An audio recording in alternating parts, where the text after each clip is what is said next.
How are you, pal? I'm awesome. How are you? I am great.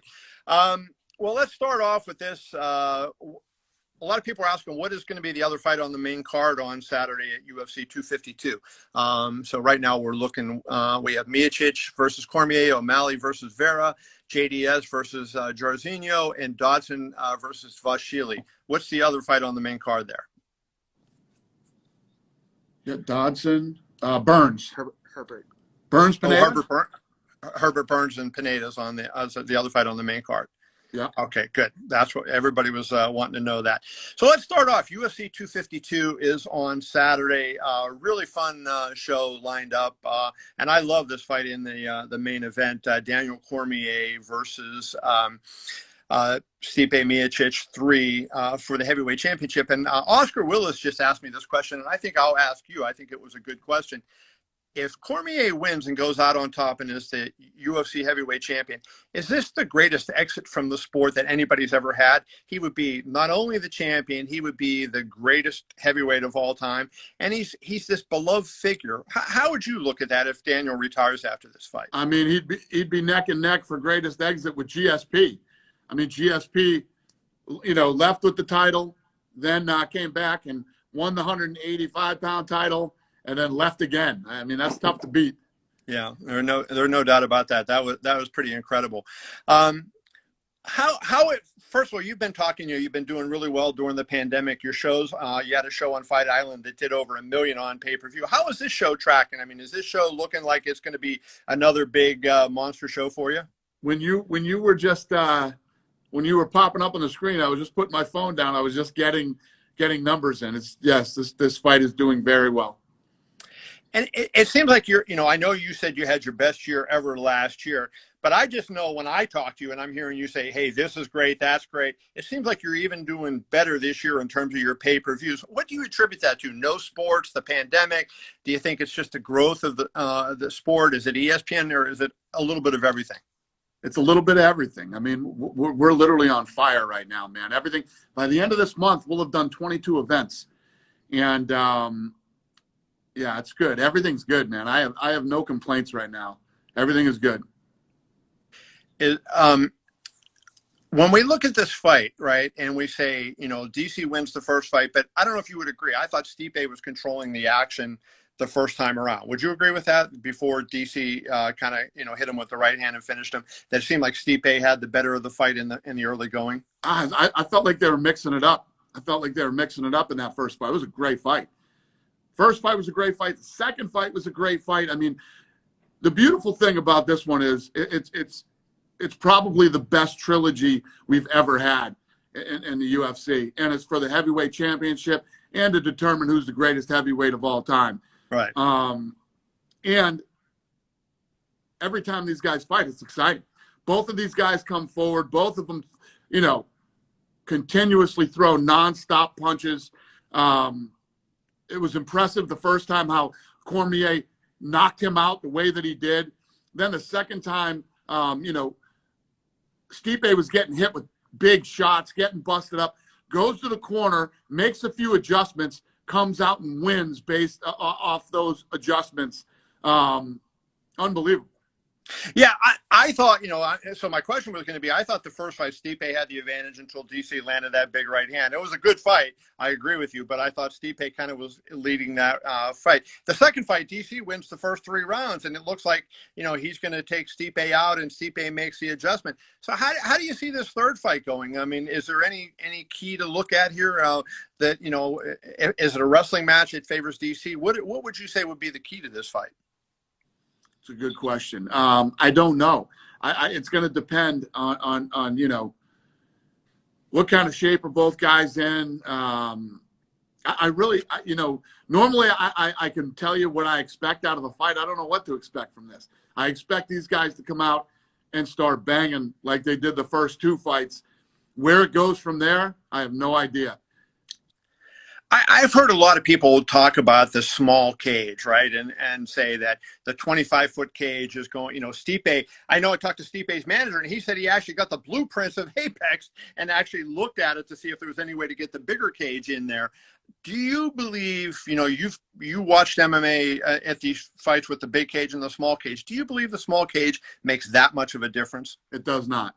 It does not. And statistically, I can't remember what the number was, but I think there were actually more finishes in the big cage than the little cage, or it was close to even.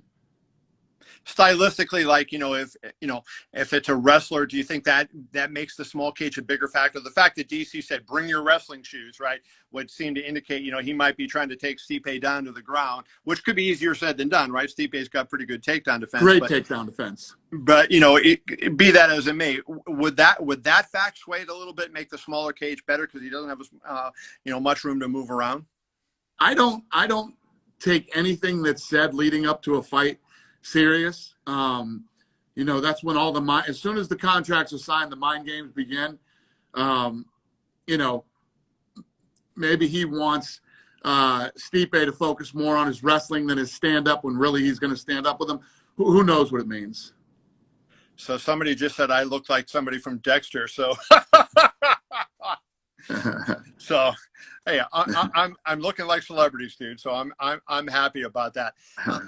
I want to ask you about Sean O'Malley. I wrote a piece on him yesterday, and I think O'Malley is already a star, but I think he has a chance to be a transcendent star. And I look at those and I say, in my time, 20 plus years of covering MMA, I think you look at it and you say Conor McGregor, Ronda Rousey, Chuck Liddell, Tito Ortiz, not a hell of a lot of others that are at that high level. I think Sean O'Malley has the ability to get to that high level.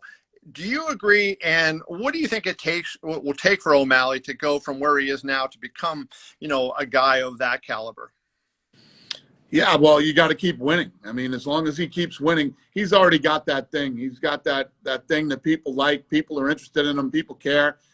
5.5 million people watched his first fight in the Contender Series. So millions of people have already saw him fight. And I was talking to somebody yesterday. They were like, "Oh, I'm the biggest O'Malley fan." Some guy that I wouldn't even think would know O'Malley knew who he was, and it's fascinating. But for him, this is a big fight for him. Chito Vera is the real deal. This is the toughest fight of his career. If he can pass this test with flying colors, get ready. He'll be even bigger of a star on Sunday than he is right now. Do he talked to me yesterday or the other day when I interviewed him about Quintet, and he said, he submitted Takanori Gomi. He grappled to a draw with Gilbert Melendez, and then he was also in there with Hector Lombard. He got submitted by Lombard, but he felt like that grappling experience he had has given him confidence that he could do it in a competition. So he's going into a fight against the black belt in Chito Vera. He's very confident. Do you feel like that it's translatable? Nobody's trying to punch him in Quintet. Nobody's trying to kick him in the head. Do you think that one translates to the other? No, but if your submission game is that strong, and you're grappling with those type of guys and having those type of results, you're legit. Right. The fight on the card that I might be most excited about, other than the main event, and how can you not be excited about the main event, is JDS versus Rozenstruik. And it seems to me like, I kind of lean toward Rozenstruik because I think he has that incredible power. And JDS, while, he gets credit for being this great boxer, if I had to critique him, it's the fact that he gets hit way too freaking much. Makes him fun to watch, right? Because he's in action fights, but he gets hit too much. What are your thoughts on that fight and what we might see out of that fight? Yeah, no, I think that's a fun one that doesn't go the distance, and obviously a big fight for JDS because he's looking to go this way, and for Rozenstruik, he's the young, new, up and coming guy, and a win is a must. I think these guys are going to bang. I think it's going to, JDS has one speed: move forward and drop bombs. And Georginio, I mean, hey, look, how many people run at Francis Ngannou? But the last time out, he went right at Francis Ngannou, and he paid for that. But I mean, I think if we want guys to fight and come to fight, he did it. You know, he showed he was going to do it no matter who's on the other side of the cage. True. No, that guy is that guy has no fear, man. He'll fight anybody, and you know, he knows he has the kind of power, you know, that can end a fight very quickly. So that's a fun fight. This is a fun card, man. This is a very, very fun card. You know, I know you don't like to play matchmaker, and all of the rest of us like to do that, but I have a theory that I've been saying I've been doing these live chats. I see every now and then you pop in, so you may have caught my stupid theory. But I said if DC wins this, what I think is going to happen is going to be vacant title, Francis Ngannou versus John Jones for the vacant title. Is now that it's not for an interim title, do you think that would be a fight that John would be interested in? And would it be a fight that you would be interested in make if Daniel wins it and then retires as the champion?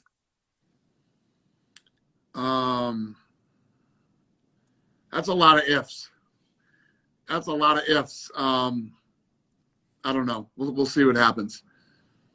Is Francis next? I love how you said, I know how you don't like to play matchmaker, but let me make you play matchmaker. I said we all like to do that. But it's so hard to hypothetically think, oh, well, if he wins and you did this and John Jones wants to fight, then he'd come back and fight. There's just so many there. What I don't like to say is I don't like to say, oh yeah, that'd be something fun, you know, and it never happened. It just I like dealing with reality. Okay, let's two things in reality related to those guys then. Does Francis Ngannou fight for the heavyweight title in his next fight? His next fight? Yeah, I don't see why he wouldn't.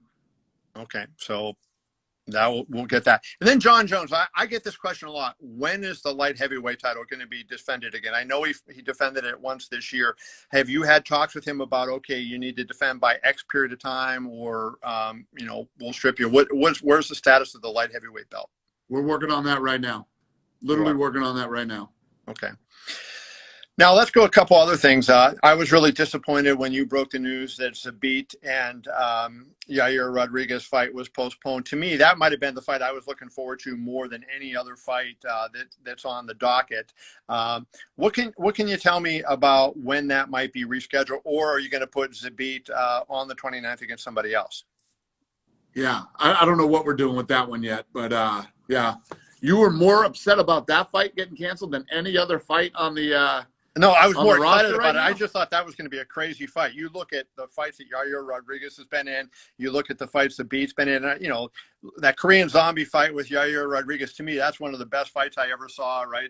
So I'm just thinking that was a fight that I was really excited to see. So I was disappointed when that fight got postponed. Got it. Okay, so you're making fun of me. I like one of your fights. I'm not making fun of you. Hey, man, everybody has you know, what they're into and fights they love and fights they want to see. That's what makes this business so fun. Everybody has an opinion on you know, all kinds of different matchups. I love it. What is going on with Yoel Romero? He's officially out, right, on next week, and you have a replacement. Is Marvin Vettori going to get that fight against Uriah Hall? Is that what we announced?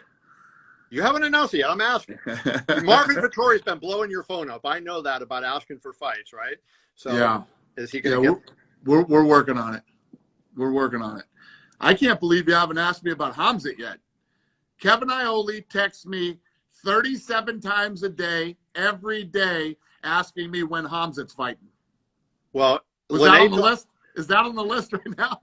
Lene told me I had 20 minutes to talk to, so I was going to use 10 minutes for everybody else and then 10 minutes for Khamzat. So, you know, that's right. So let's get into it. My favorite fighter now. When is Khamzat Chimaev going to fight? We're working on it. You know, I want to fight him. You know, I want him here. I want him to come to America and fight. So we'll see what happens. You know, did you offer, you know, you had said after his July 25th fight that you were going to, you know, he wanted to fight on UFC 252 and you were going to make that happen. And I know things fall through. Did you offer the fight to anybody and have people turn it down? Or No. He wants to fight and people will fight him. It just, you know, we got to work on getting him in the country. It ain't easy to get people in the country right now. Okay. So I hadn't thought yet about that. What about some of the other guys that starred over there in on Fight Island? Munir Lazez, Fiziev was another guy that I thought was awesome. When might we see some of those guys coming back? Yeah, Lazez will fight on Fight Island again when we go back. We're working on a fight for him. And I love these kids that want to turn around and stay busy and keep fighting. So any of them that want to turn around quick and fight again, I usually do it. Okay. Yeah, no, I was really hoping to see Chimaev, because I was blown away by the fight with John Phillips. And then he turns around and he does that to Reese McKee. And I said, man, I got to see this dude fight. So when you said that, I was really, really excited. So that's why I've been blowing you up. I don't blame you. Listen, I'm just as excited about him. Well, I'll ask this question. Who has been texting you more about fights, me or Marvin Vettori? Because I know Marvin Vettori's really been trying to get a fight. Yeah, I love that too. That kid's fun to watch too. He's awesome. Yeah, no doubt. Do you think since the company, let's just use, the company was sold in 2016. Do you think the overall amount of talent that you have in the company has increased dramatically since then? Do you think you have deeper roster? It has, because of the Contender Series. Interesting. And why specifically the Contender Series? Because, the Ultimate Fighter was a good tool for you. Why the Contender Series to do that? The problem with the Ultimate Fighter was the Ultimate Fighter takes longer. You know what I mean? We'd do 2 a year, and it would take longer to get, and you'd only get one guy. You know what I mean? We came off the show last night with, 5. Right. So, and it's boom, boom, boom, boom, boom. The problem is we have to wait a year for the pond to fill back up. But, right. But when I look through here and we look, I mean, coming up, I'll tell you right now, just August 15th and August 22nd. Okay. Those 2 dates, 1, 2, 3, 4, 5, 6, 7, 8, 9 of these fighters are off the Contender. Wow. On 2 shows. Right. 9 fighters from the Contender. People were cynical, and whenever you do anything, everybody wants to rip you and all that. And I see a lot of people saying, oh, basically they're just LFA shows. How do you respond to that criticism? They said what? They're just LFA shows. Basically your Contender Series fights are. I don't give a fuck what anybody thinks. Everybody's got an opinion. Everybody's blah, blah, blah, blah, blah. Doesn't matter to me. If you've watched one of the Contender Series and you would say that's an LFA show, you don't know nothing about fighting anyway, and your opinion doesn't mean anything to me. Okay, so I know you always love taking the comments from the crowd, so that's why I just threw that one in there for you. You have not officially announced, unless I'm mistaken, unless I missed it, UFC 253, the middleweight championship fight. I saw it today. MGM put a lineup on that fight, so that suggested to me maybe they knew something that I don't know. Is that fight now official? What fight did they put a lineup on? Israel Adesanya. What's the line? Adesanya minus 170. Costa plus 140. Interesting.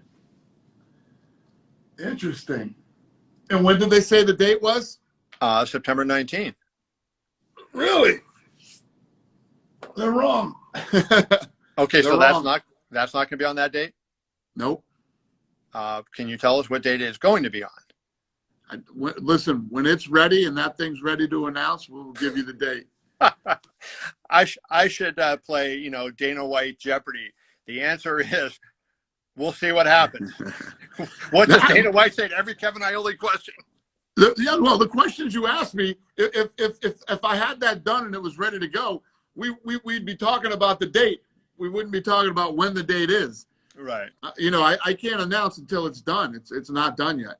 Okay. And and what ends up happening is when you want to jump and go on it, whoever you said that it was the MGM or whoever puts out September 19th. It's not even true. Right. It's not the date. I looked at the lines today, just a few minutes ago, just before I got on there with you, and they had just made the line on that fight and had it on September 19th. So that's why I asked you about it. So, anyways, let me end with this. I saw you said on TMZ the other day that you're still talking to Floyd Mayweather. About what, and what, about him fighting, about you working with him on some other fight. What is it that you and Floyd could do together? Yeah, no, Floyd wants to fight. He does. Yep. And he wants to fight an MMA fighter. He wants to fight MMA. What does he want to do? Mm-hmm. He wants to fight. We're gonna probably listen. I'm dealing with, all the bullshit that's going on with 2020 right now. Floyd and I want to work together. We want to do something. We're going to do something, and I just need a little more time. Okay. To get my shit together. Are you, obviously with what he did with Conor McGregor and what he did with Manny Pacquiao, I mean, between those two fights, roughly 10 million pay-per-view buys, right? So, yeah. But he hasn't fought a boxing match against a boxer in 5 years, and he hasn't, been in the ring at all since Conor, which is over 3 years. Does that concern you at all, him coming back at, whatever age he is, if and when he fights?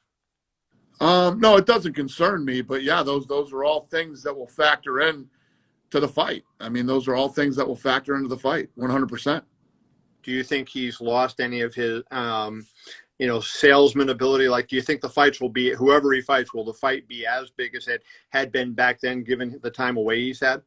I don't know. Those are questions that will be answered when you put the fight on.